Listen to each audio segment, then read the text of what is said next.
Hey, welcome back to the channel.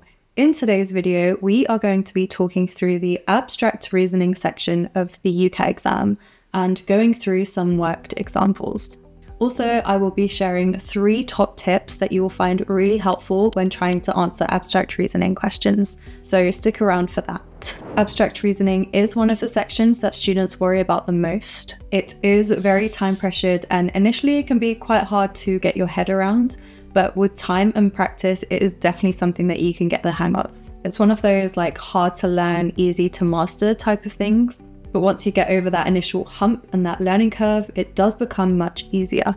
On the UCAT website, they define it as follows. Abstract reasoning assesses your ability to identify patterns amongst abstract shapes where irrelevant and distracting material may lead to incorrect conclusions. The test, therefore, measures your ability to change track, critically evaluate, and generate hypotheses, and requires you to query judgments as you go along. This is important because when considering possible diagnoses, medical practitioners may be presented with a set of different symptoms or results. Some information may be more reliable, relevant, and more clear than other information. So doctors and dentists need to use sound judgment given the information that they have in order to reach a conclusion.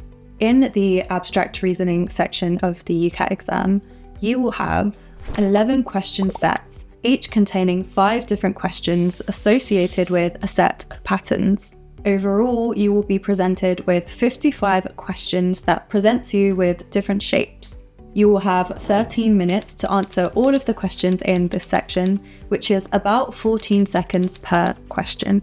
In this section, you will see 4 different types of question. For type 1, you will see 2 different sets of shapes labeled set A and set B. You will then be given a test shape and you will have to identify whether it belongs in set A, set B, or neither. For type 2, you will be presented with a series of shapes and you will then be asked to select which shape follows along in the series. For type 3, you will be presented with a statement involving a series of shapes, and you will then have to determine which shape completes the statement. And for type 4, you will be presented again with 2 sets of shapes labeled set A and set B, and you will then have to select which of the 4 answers given belong in either set A or set B. Out of the 4 different types of questions, type 1 and type 4 are very similar, because you'll be presented with 2 different sets of questions, each in a grade of 6. These will be labeled set A and set B, and you have to decide which of the answers given belongs in either set A or set B or neither. So let's have a look at an example. This is a classic type 1 question.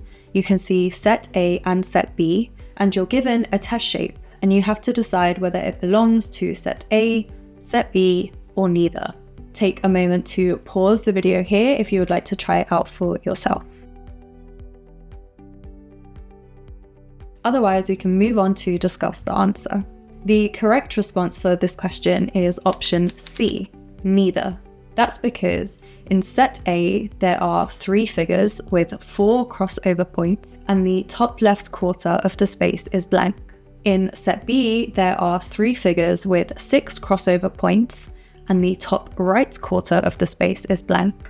In the test shape, there are 8 crossover points, which means that it doesn't belong in either set A or set B. Let's now have a look at a type 2 style question. In this question, you are presented with a series of shapes, and you have to select the next shape in the series. Again, take a moment to pause here if you would like to try it out for yourself. Otherwise, again, let's discuss the answer. For this question, the correct response is A. This is because there is a rule that follows in the series of shapes that you're given. In the series, there is 1 square and 1 triangle. The square has a diagonal with a circle on the end.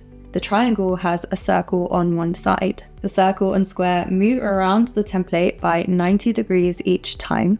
The square itself turns by 90 degrees each time. The circle within the triangle moves in an anti-clockwise direction and alternates between black and white in each sequence. Looking at the answers that you're given, A is the correct response because the square and circle must be on the bottom of the template, the circle on the square must be on the bottom right, the triangle must have the circle on the right hand side, and must be black as the previous circle was white. Let's now have a look at a type 3 question. Here you are presented with a statement involving a group of shapes. You then have to determine which shape completes the statement. Again, take another minute if you want to try it out for yourself. Otherwise, let's take a look at the answer.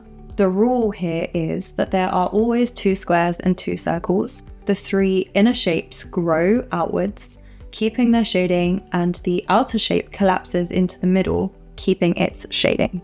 So the correct answer for this question is option B. This is because the outer shape collapses to the middle, keeping its shading, while the inner shape grows outwards. So B is the correct response. There are different techniques and strategies that you can use to help you answer abstract reasoning questions. Here is a basic approach that you might find useful. When you are presented with a question, firstly, you want to ignore the test shape. This is the complete opposite advice to the verbal reasoning section. If you want to find out what approaches you can use in the verbal reasoning section, then check out this video just here. Your main aim for abstract reasoning is to identify the pattern. So you want to go straight to set A and then to set B, and you want to try and figure out what's going on with the shapes. The way to tackle this is to start off with one of the boxes in set A, try and figure out what you think might be going on and see if it applies in the following boxes in that set. Whatever you think the pattern is in your head, you want to test that with the next box and see whether you are correct or incorrect. If you're correct, you will keep going for the rest of the boxes, and if not, you'll have to try and think of what else the pattern could be. Now, you could start off just by looking at the top left box, or you could start off with what we call the bare bones box. This is the box with the least amount of stuff in it, which should make it easier to identify what is going on. Remember that the pattern has to be present in all 6 of the boxes, so the bare bones box is a great place to start. At this point, it is also worth trying to see if you can identify any major patterns in all of the boxes. For example, there might be an arrow present in the top corner of every single box. Step number 3 is to identify the pattern. It usually helps to have an acronym that will give you a system to work through, and I'll share mine with you in a second. Once you have identified the pattern, you then want to try it out on your test shape to see if it fits. One top tip to remember for abstract reasoning is that if you consider the questions in a set, remember I mentioned that you will get 5 questions per set for the abstract reasoning section, then you actually get 75 seconds roughly to try and figure out what the pattern is at the start of the set. This means you could feasibly spend between 40 and 45 seconds at the start of the set trying to find the pattern before moving on to answer the rest of the questions. So let's now move on to the acronym that I mentioned. Having a systematic approach to abstract reasoning will make your life so much easier. There are loads of different acronyms and lots of systems that you can use, but if you practice one and stick with it, it means that you'll be more consistent and you will get faster with time. The acronym that you might find useful is Spartan IBS. This will help you to remember different things to look out for when trying to identify patterns. Spartan IBS stands for shape type, position, angles, route or direction, touching sides, area and size, number, intersections, borders, and shading. Having this acronym in your mind when you are looking at shapes and trying to identify the patterns will really help you and remind you of what to look out for. Okay, so now that you have an acronym and you kind of know what to look out for when identifying the patterns, I would highly recommend that you practice, especially under timed conditions. It is normal to feel stuck though, especially at the start when you're trying to figure out what the pattern is. So here are 3 top tips that can help you. Number 1 is remember that you don't always have to start with the top left box. You can use the bare bones box or the box which has the least going on inside of it. Remember that the pattern has to apply to all 6 of the boxes in that set.